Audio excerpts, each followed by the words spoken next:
Bien, tenemos un caso de estudio, el que por aquí nos está planteando la diapositiva, que se llama sistema de nómina utilizando polimorfismo. El texto lo tenemos en pantalla y lo habíamos platicado con anterioridad en una sesión previa. Pasamos al diagrama. El diagrama que nos especifica es el siguiente. Tenemos por ahí una clase empleado, la clase empleado asalariado, empleado por comisión, empleado por horas y empleado base más comisión. Dentro de toda esta especificación, en la siguiente diapositiva observamos las características que va a tener cada una de las clases. Si bien es cierto, observamos un diagrama, tenemos aquí una superclase llamada empleado, en la que cada una de las clases que se encuentran por debajo se encuentran heredando a toda la superclase llamada empleado. Bien, ¿cómo podríamos empezar a programar esto? En esta parte del video voy a estructurar la superclase empleado. Bien, vamos a hacerlo de la siguiente manera. Bien, para hacer esto voy a iniciar con el IDE de NetBeans y aquí tengo un proyecto que se llama unidad 3. Para hacer este ejemplo voy a crear un nuevo proyecto, New Project, en Java y Java Application. El nombre del proyecto le vamos a llamar nómina. Vamos a quitar esta clase que tenemos aquí y le vamos a dar finish. Bien, para esto vamos a trabajar. Voy a cerrar estos códigos que tengo aquí para que quede vacío y solamente centrar en el ejemplo que vamos a ir manejando de nómina. Cerramos todo lo que tenemos aquí y vamos a crear la primera clase. Nuestra primera clase se llama empleado, que es lo que nos está indicando el diagrama, nuestra superclase llamada empleado. Bien, le vamos a dar clic derecho, new, Java class. Nuestra clase se va a llamar empleado y damos finish. Para esto hay que revisar las especificaciones de esta clase. Esta clase nos las entregan con las siguientes características: un atributo que se va a llamar primer nombre, apellido paterno y número de seguridad social.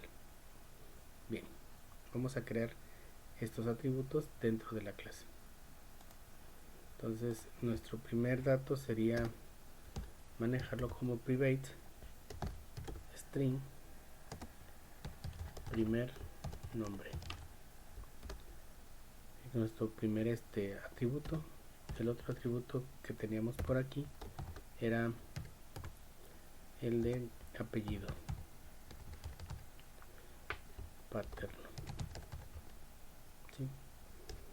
Y por último el número de seguridad social, número seguro social. Con esto ya dimos de alta a los tres atributos que nos está indicando la especificación. Ahora nos piden por aquí un método constructor que reciba tres argumentos. Entonces vamos a crearlo. Nuestro método constructor, como sabemos ya, es público, se llama igual que la clase y va a recibir tres argumentos. Van a ser de tipo string, para lo que vamos a manejar aquí a nombre. De este lado vamos a manejar apellido Y por último, el número de seguridad social. Abrimos una llave y hacemos nuestra asignación. Como sabemos, this sería primer nombre, va a ser a través de lo que se le envíe con el atributo, con el parámetro nombre. Luego, siguiente atributo sería apellido paterno, por lo que le enviamos en apellido. Finalmente, el número de seguridad social atribuible a la variable NSS. Con esto estamos creando un constructor con 3 argumentos. Por aquí le vamos a dejar el mensaje. Es constructor para ir dejando la especificación con los comentarios. Constructor con 3 argumentos. Bien. Luego nos piden por aquí, de acuerdo a la especificación, métodos set y get para cada atributo. Bien, eso lo podemos hacer de manera automática seleccionando por aquí los atributos. Le damos clic derecho y buscamos en la opción refactor y luego nos posicionamos en la que dice encapsulated fields. Le damos clic y nos va a construir los métodos set y get para cada uno de los atributos. Damos clic en refactor y ya quedó. Ahora voy a llevarme estos atributos y el método constructor, lo voy a cortar con control X y los voy a pegar debajo de la clase. Esto es para que vaya teniendo un orden como lo conocemos en el diagrama de clases. Nuestro diagrama de clase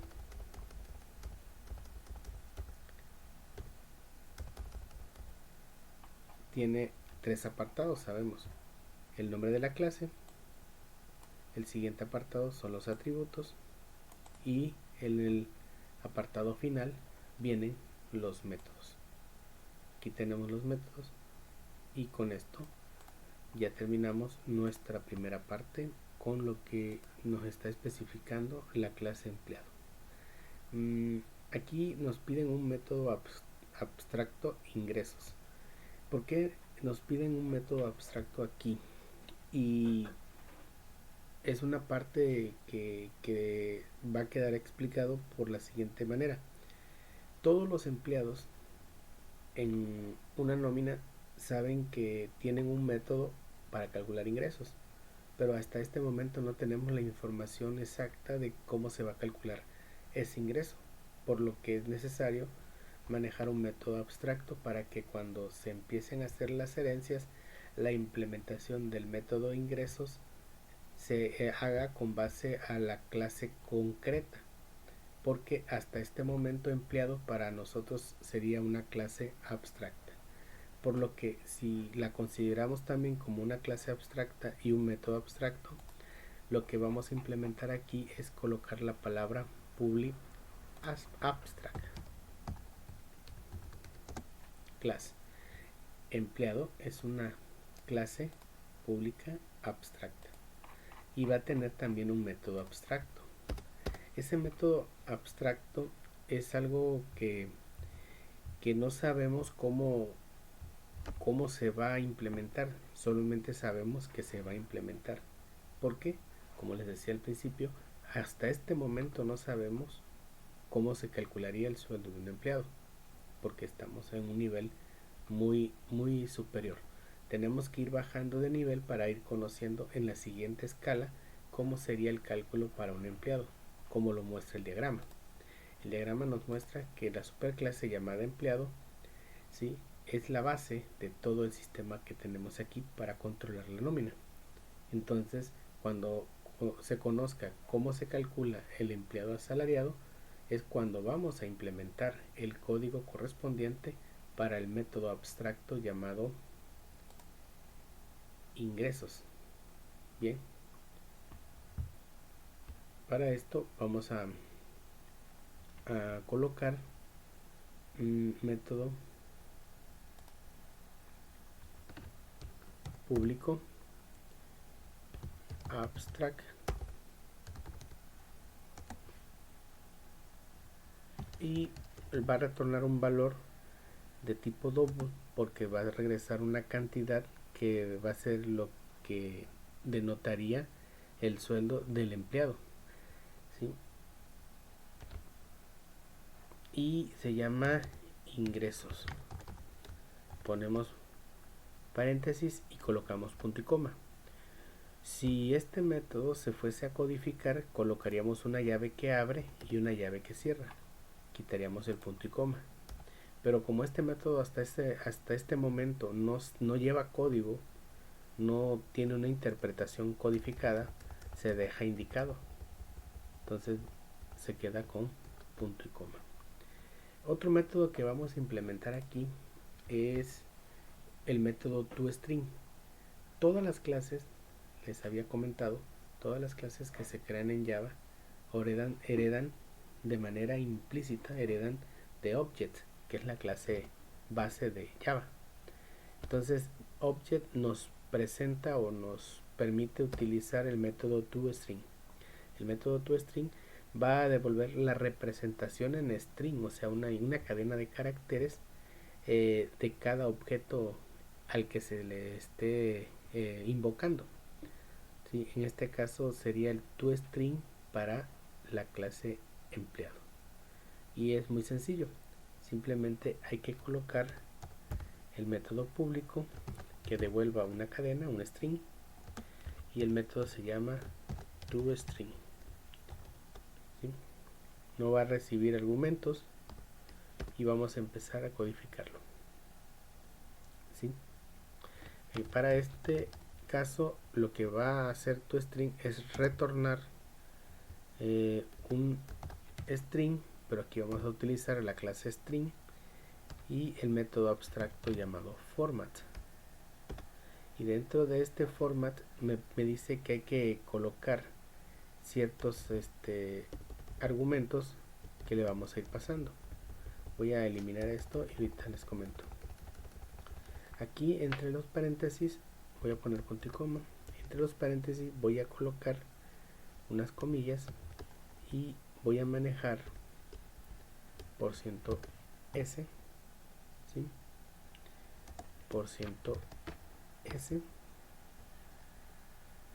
luego una diagonal invertida que me va a permitir que cada %s va a contener un posible valor. Ahorita ese valor se los voy a decir dónde va a salir. Luego el diagonal n me va a hacer que se incorpore un retorno de carro o que baje una línea y que a partir de esa línea escriba el siguiente texto. Lo que va a escribir es el número de seguro social. Y para este caso el número de seguro social lo va a colocar aquí donde va a estar el %s. Después de esto le voy a colocar una coma. Para esto aquí voy a necesitar reemplazar este %s, y este %s proviene de el get. En este caso voy a colocar aquí get nombre. ¿Cómo se llama el método get? Get primer nombre. Este que está aquí lo vamos a colocar acá. Coma.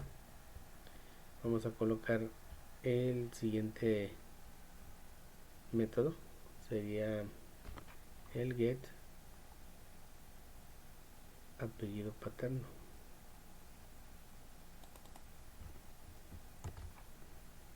Colocamos esto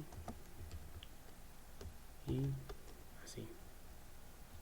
Y por último vamos a colocar lo que correspondería al número de seguridad social, el get de seguro social.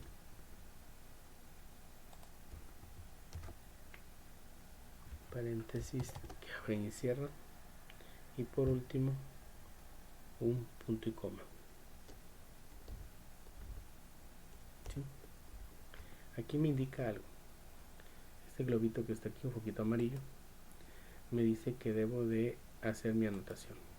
Esta anotación indica que aquí hay una sobrecarga al método toString. ¿Sí?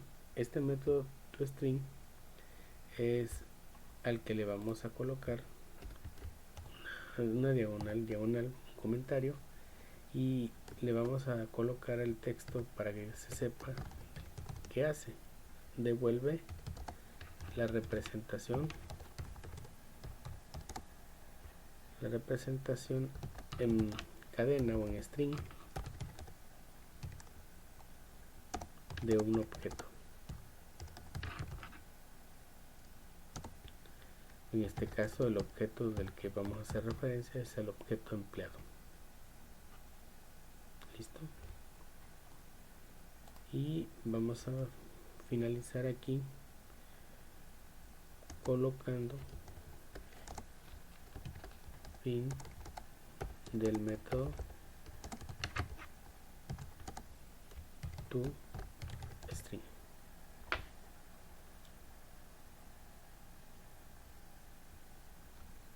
Bien. Y para el caso de ingresos vamos a colocar un comentario donde se explique por qué razón está aquí. Es un método abstracto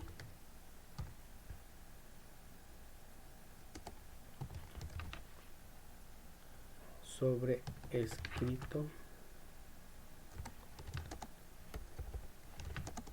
por las subclases. En este caso, las subclases son las que nos muestra el diagrama, y esas subclases van a ser concretas.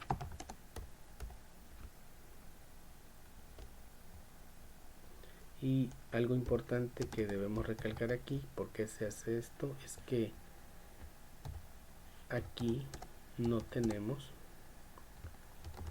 una implementación. La implementación significa codificar la estructura de este método. ¿Sí? Y por aquí vamos a colocar un último mensaje, un último comentario para indicar que es el fin de la clase empleado. Con esto estamos ya codificando nuestra primera clase que nos están indicando aquí. ¿Sí? Bien, vamos a revisar nuevamente el código. Voy a hacer un barrido completo para que lo tengan en pantalla. ¿Sí? Y explico nuevamente. La clase se llama empleado, es una clase abstracta.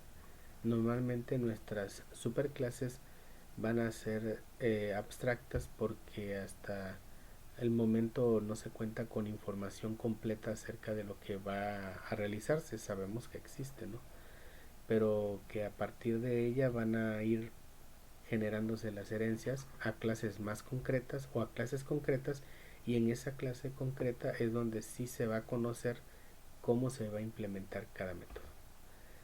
Tenemos sus atributos, sabemos que si un empleado, del tipo que sea el empleado, va a tener estas características. Entonces, esto puede vivir dentro de nuestra superclase, para que cuando se herede ya no se vuelva a escribir nuevamente el primer nombre, el apellido paterno y el número de seguridad social. Todos los empleados, al menos en este ejercicio, van a contar con esa información de base. Recuerden que todo lo determina el ejemplo o la problemática que se está resolviendo. Por eso es importante encontrar un punto de análisis previo para empezar a desarrollar nuestro ejercicio. Luego, un método constructor, como todos ustedes saben, es un método público y se llama igual que la clase. Me dicen que recibe 3 argumentos. Los 3 argumentos, por obvias razones, son el primer apellido, el primer nombre, el apellido paterno y el número de seguridad social. Para este caso son tres parámetros porque tenemos aquí uno para nombre, uno para apellido y el otro para el número de seguridad social. Una vez hecho esto, asignamos cada una de nuestras variables que llegan aquí y incorporamos sus valores a los atributos de nuestra clase. Finalmente pasamos a la creación de los métodos set y get, que son los métodos que utilizamos para el tráfico de los datos para los atributos, ¿no? Entonces tenemos por ahí que el método get me permite obtener la información del atributo primer nombre, y el método set me permite asignar valores que pudiera enviarle a ese atributo llamado primer nombre. Como pueden observar, se realiza uno por cada atributo. Entonces, si tenemos tres atributos, tenemos tres métodos set y tres métodos get. Luego, algo que por aquí estamos apenas incorporando, no lo habíamos trabajado en clases anteriores. En este momento estamos sobrecargando el método toString. toString es un método que me proporciona la clase base de Java, que es el object. Toda mi clase, en este caso mi clase empleado, es una clase, pero su información la hereda de una clase llamada object. Object es por default, siempre va a heredar de esa clase. Entonces todo lo que nosotros vayamos programando siempre va a tener una herencia de manera inicial. Entonces, como ya viene heredado, tomamos ese método que se llama toString. Entonces, como a toString lo voy a utilizar, pero en este caso lo voy a utilizar para retornar una cadena en el siguiente formato. Con el %s me va a reemplazar lo que me va a devolver el primer método, get primer nombre. Luego viene otro %s y me lo va a reemplazar por lo que obtenga con el método apellido paterno, ¿sí? Y finalmente agregamos un diagonal n, que esto significa que va a bajar, va a colocar el nombre y luego va a colocar junto del nombre el apellido paterno.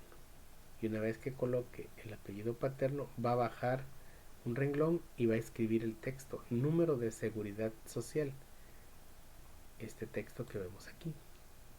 Y luego va a colocar el %s, que es la información que me va a devolver el método get número de seguridad social. Entonces cada uno de estos métodos va a ir a reemplazar a cada uno del %s que observamos aquí, en el mismo orden que los estoy publicando acá. El primer elemento va con este que está aquí, el segundo elemento va con el siguiente y el último elemento que está acá es el que lo va a adoptar lo que tiene el último método. Finalmente, como estábamos hablando de una superclase llamada empleado y que es una clase abstracta, por consecuencia, en este caso tenemos un método que se llama ingresos. Un empleado tiene ingresos, pero no se sabe cómo va a ganar este empleado hasta que se determine si es un empleado por comisión o es un empleado asalariado, como lo maneja la presentación que está en PowerPoint. ¿Sí? Empleado asalariado, empleado por comisión, empleado por horas y un empleado base más comisión, que viene heredando de empleado por comisión. ¿Sí? Bueno, pasamos a la parte final de esto y queda como método abstracto. Entonces, para cuando yo herede de la clase empleado, en esa herencia, en ese otro lugar, es donde voy a escribir el texto del código que va a llevar esto.